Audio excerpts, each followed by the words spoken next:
शाल ले लो और जाने यहाँ पे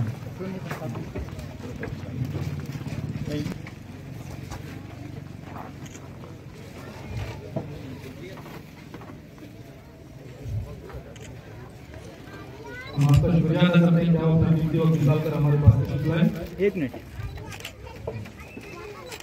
शुक्रिया के ले लीजिए पूरा पीछे के ले नहीं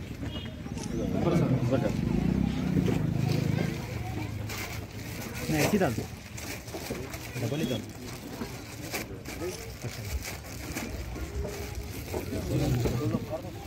और जनाब मोहम्मद सरवर साहब को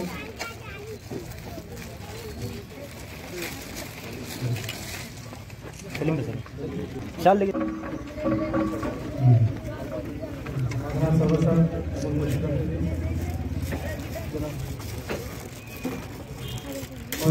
और हमारे बॉस भाई को भी मैं आवाज देता हूँ कि तशरीफ लाएं। क्या दो हमारे प्रिंसिपल साहब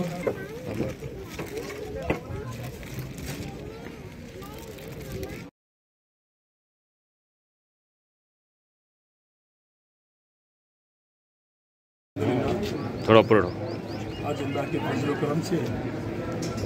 दक्कन के मुमताज़ उलमाए कराम की ज़ेर निगरानी में मौलाना गयासुद्दीन उस्मानी साहब और मुफ्ती सादत मुहीद्दीन साहब की ज़ेर सरपरस्ती में मस्जिद हफीज़ा शाहीन का कुतुबुल्लाहपुर के कैसर नगर में इफ्तिताह अमल में आया। मस्जिद के सदर साहब सलीम साहब और इब्राहिम साहब, अबरार साहब और मस्जिद के इमाम साहब और तमाम इंतज़ामी कमेटी का मैं बेहद ममनू व मशकूर हूँ जिन्होंने हम सबको दावत दी और आपने जो तामीरी काम में जो रोल अदा किया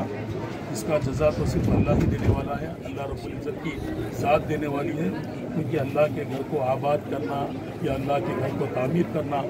इसका सिला सिर्फ जन्नत ही में मिल सकता है। अल्लाह जिस तरह अल्लाह का घर आपने यहाँ पर बनाया, अल्लाह जन्नत के लिए आपके लिए भी ऐसा ही एक घर भी तैयार करेगा इंशाअल्लाह, क्योंकि हमको उम्मीद है अल्लाह के नबी का इसमें अहादीस भी है।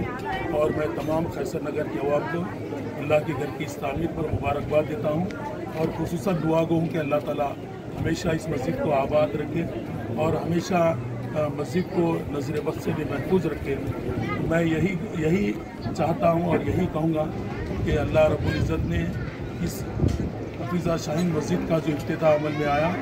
ये बहुत ही काबिल मुबारक आज मौका है। और आप जानते हैं तेलंगाना रियासत के हालात को भी, क्योंकि अल्लाह ने हमें ऐसी रियासत में रखा जहाँ पर हमें मस्जिद बनाने या नमाज़ पढ़ने या कोई भी मजहबी चीज़ों से रोका नहीं जाता। मैं इसीलिए आपसे यही ख्वाहिश करूँगा कि अल्लाह से आप दुआ गो है कि अल्लाह से आप दुआ करिए कि अल्लाह हमारी रियासत को ऐसी ही यानी अमन का गहवारा बनाए, गंगा जमनी तहजीब वाली रियासत बनाए और अल्लाह हमारी रियासत को सेकुलर लोगों के सेकुलर जहन रखने वालों के हुक्मरानों को हम पर रखे। मैं यही कहूँगा कि इस रियासत आज का जो पुराशुब दौर है,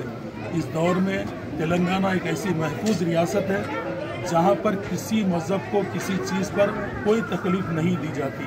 ना किसी जानवर को ज़ुबा करने से तकलीफ़ दी जाती है, ना ही कोई मजहबी त्यौहार मनाने से किसी को रोका जाता है। ये रियासत जबकि अलहदा रियासत के लिए हम सब ने और आपने जदोजहद की थी और अल्लाह ने हम सब की मेहनत को रंग दिया और अलहदा रियासत तेलंगाना कायम हो चुकी है। और ख़ुद हमारी रियासत के वज़ीर आला भी कल्बकुंटला चंद्रशेखर राव साहब को आप जानते हैं, जिन्होंने ना सिर्फ हमारे बुजुर्गान दीन से अक़ीदत रखते हैं, मोहब्बत रखते हैं, बल्कि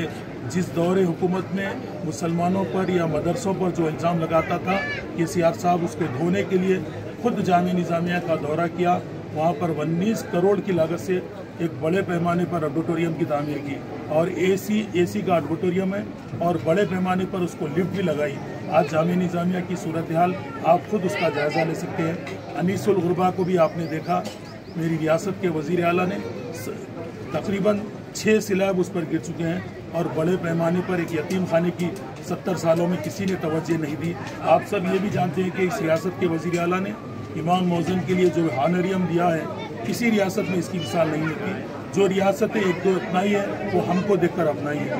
मैं यही कहूँगा कि आप हमेशा दुआ करिए कि अल्लाह हमारी रियासत को अमन वाली रियासत बनाए और कभी भी अल्लाह ताला शरपसंदों के हाथों में हमारी रियासत की कमान ना दें, यही हमारी दुआ है। मैं तमाम इंतज़ामी कमेटी और यहाँ खैसर नगर के रहने वाले तमाम हजरात को फिर से एक बार मुबारकबाद देता हूँ और मुझको बुलाने पर शुक्रिया भी अदा करता हूँ।